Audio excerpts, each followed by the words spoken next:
A lot of people, they always ask me, like, when I got saved, you know what I'm saying? And I've grown to understand that throughout my life, like, God actually been saving me since I was born.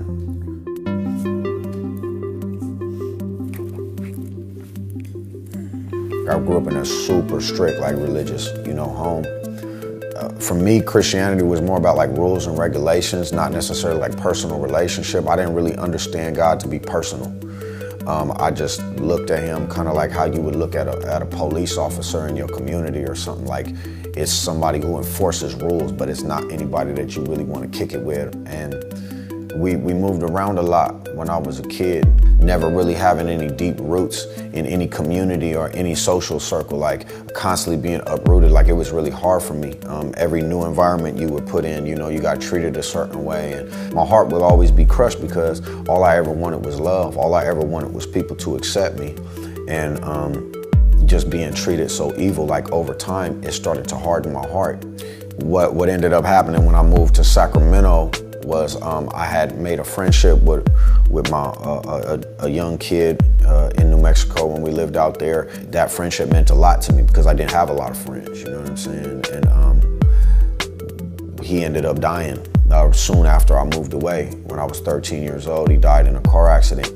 And I already wasn't really good at like expressing my pain in a positive manner. I had developed a habit of self-mutilation. I always had suicidal thoughts as a kid. I just knew I was always hurting and angry, and it was growing worse and worse and worse. And so when my bro died, that's when I kind of just like let go of any care about life or my future or anything like that. I just kind of like just fell into an abyss, That's the first time I started self-medicating, really young, 12, 13 years old, stealing bottles of NyQuil out the store, walking around drinking them, started smoking weed, snorting prescription pills and, different things like that, just anything to try to numb myself. I started drinking, really young. And I felt that desire for acceptance. I started hanging around with local gang members and stuff like that. And the Damus, the Bloods, they actually took me in, and treated me like, their version of family. And once again, not understanding God's love and what true love really looks like, the world was able to lie to me. These streets was able to lie to me and suck me in with that false sense of brotherhood and fellowship. And my parents didn't really know what was going on with me because they're not from that lifestyle. The enemy was able to use me to bring some of these generational curses into the family, and I'll forever regret that. And I just was constantly going to people who didn't care about me for advice, and they were kind of, advising me deeper and deeper into my own destruction. And I remember my depression had got so bad, me and my father ended up having a conversation where I pretty much denounced the Christian faith, the Christian culture, because it was a major part of my household. I really felt like, if he's so good, then why are we suffering? Well, if he loved me so much, why do I feel like nobody loved me? So what I did was that night after that conversation, I was just so beat up and at that point so demonically influenced, I walked into my room and I ended up putting my gun to my head. And in the moment of having that gun to my head, man, sitting on my bed, man, the Holy Spirit straight, fell on me. And I felt like this overwhelming sense of love and peace and acceptance. You cannot deny that feeling. You know what I'm saying? And it literally reached through my body, man, and it touched my heart and it changed me. The God of the Bible that I always thought was this impersonal, fake entity that either he wasn't real or he just didn't care about us. That God, man, he came out them pages. He came off them pictures, them fake pictures on the wall and all of this stuff that we have misrepresenting him, man. And he jumped into my real life and he really touched my heart. And the evidence of that was I was changed from the heart, though, not just my behavior. My behavior changed because my heart had changed. Where in my past, when I was feeling isolated, I didn't feel like God was personal. So I felt like I was in this black hole by myself. Now I don't feel that way. Now, God's like literally with me, in me, around me, like everywhere I go. And I felt his presence and it was deep. My pops, his best friend at the time was a brother named Ron Canoli, who was one of the biggest praise and worship leaders in the 90s. And he had sons, and me and his sons actually grew up together in the Bay. When I finally made the switch to come to the Lord, they were kind of waiting there with open arms to kind of embrace me and introduce me into, this music thing, because I had also made a name for myself, as a young upcoming rapper or whatever. And so I wanted to use, now that I recognized I had this gift, I wanted to use it to glorify God. It was a real burning desire in me to take what I had given to the devil and take it back and give it to the one I should have been giving it to the whole time. Went back home to Cali, and a couple weeks later, I'm sitting in jail and, stressing over that and fighting this case, and then really realizing how cold the game is, because the same people who were cheering me on, like now that I had did this, they was acting like, I was the devil incarnate or something because I made a mistake. And that really hurt me. I allowed that offense. I can't blame them for how I responded to it, but I allowed that offense of being kind of shunned for a mistake to really grow and give me an excuse to kind of like go back to the comfortable place of a hardened heart that I had before. And so for 10 years, I lived with this huge chip on my shoulder. And a lot of it was triggered when I was a kid. Myself and a bunch of other kids was molested, by church people. It took me back to that, of just being betrayed by people who are claiming to be people of God. I got heavier into the drinking. I got heavier into the drug abuse. And I always had one foot in, like I knew the truth, but at the same time, I had no fellowship. I didn't even have a real deep understanding of the gospel. I just knew God had touched me. But I was making music and I was putting it out, but I was from the heart. My biggest thing was I just want to tell the truth. Like, whether people feel like it's right or wrong, this is where I'm at right now. I don't want nobody looking up to me. I don't want nobody thinking that I'm the way to go, because I'm not. You know what I'm saying? I myself need a savior. I used to tell people all the time, don't try to be like me. I don't even want to be like me. Let's get to Christ together. So my music was meant to be that bridge, you know what I'm saying, for people who were kind of stuck in limbo like I was. And so I ended up starting a ministry called Hog Mob that was kind of modeled after almost like being a Christian gang, where the Hog Mob acronym standing for Hooked on God, Ministry Over Business. But I was very immature in my faith, and I made a lot of mistakes.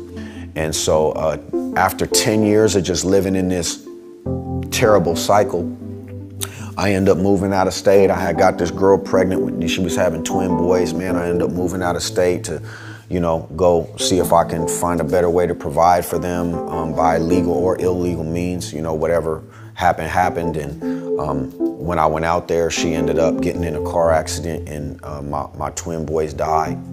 And the same day, my little bruh, who 3 days before that I was with him, and God had told me to preach the gospel to him, but I had so much secret sin in my life, I didn't do it. You know what I'm saying? I failed him miserably, and I thought we had more time. In my mind, I was like, well, let me just, I'll be positive with him right now and tell him something positive, and then I'm gonna go live a little bit better so I can be a better example. And then a few weeks later, when I got some good time underneath me, then I'll come back and I'll, share the gospel with him. And we didn't have 3 weeks, you know what I'm saying? We didn't have 3 days. And the same day that my kids died in that car accident, later on that night, my little bro got smoked. He got his brain knocked out his head, gangbanging. And I actually had to listen. He died on the phone while the homies was talking me through it. And there was nothing I could do, you know what I'm saying? And I live with that every day of my life. This is my little bro, like we was super close, you know what I'm saying? And the last thing I told him was a lie.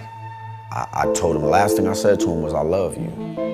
But I didn't, because if I really loved him, I would have told him about Jesus Christ, and I didn't. That's one of the things that really fuels a lot of like my desire to like make it known, like there's nobody in my life now, no more. Like if you hang around me, you're gonna get that gospel. You're gonna have to reject it, because I'm not gonna not give it to you. You're gonna have to say no to God, you know what I'm saying? But you're gonna know his word, you're gonna know his truth. For me, that kind of like sparked something. I remember when, as soon as they told me he was dead, I dropped to my knees in the alley. I just cried out to God, and I was like, whatever you gotta do, man, to change me. You know what I'm saying? I just failed my brother.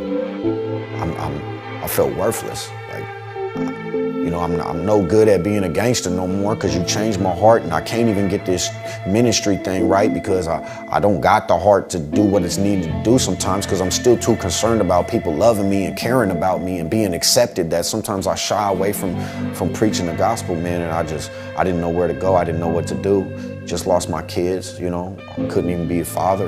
You know, I couldn't protect them from that. So I just dropped to my knees, man, and I said, whatever you got to do, you know, to bring me to my knees, whatever you got to do to cause me to completely surrender to you, do it.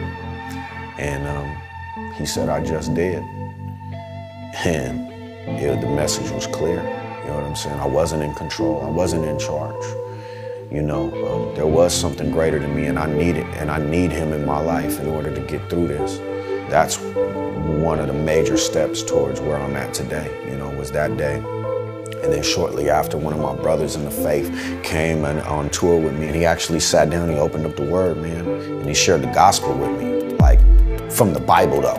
You know what I'm saying? I never really had that. I've heard like children's stories or people telling it, but actually to open it up and systematically take me through from my depravity, and, you know, all the way through to God's grace, man, and even him preserving me in this process and stuff. I'd never heard that. I never knew about the sovereignty of God.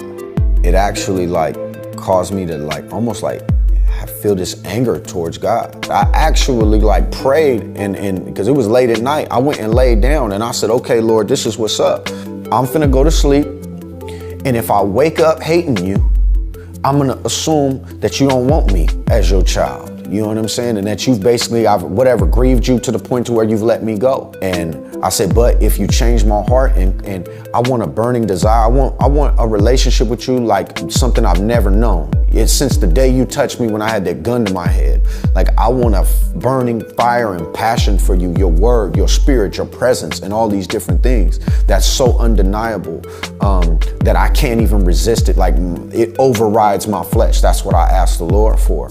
And I actually went to sleep, man, and I woke up and I've never been the same. You know, never.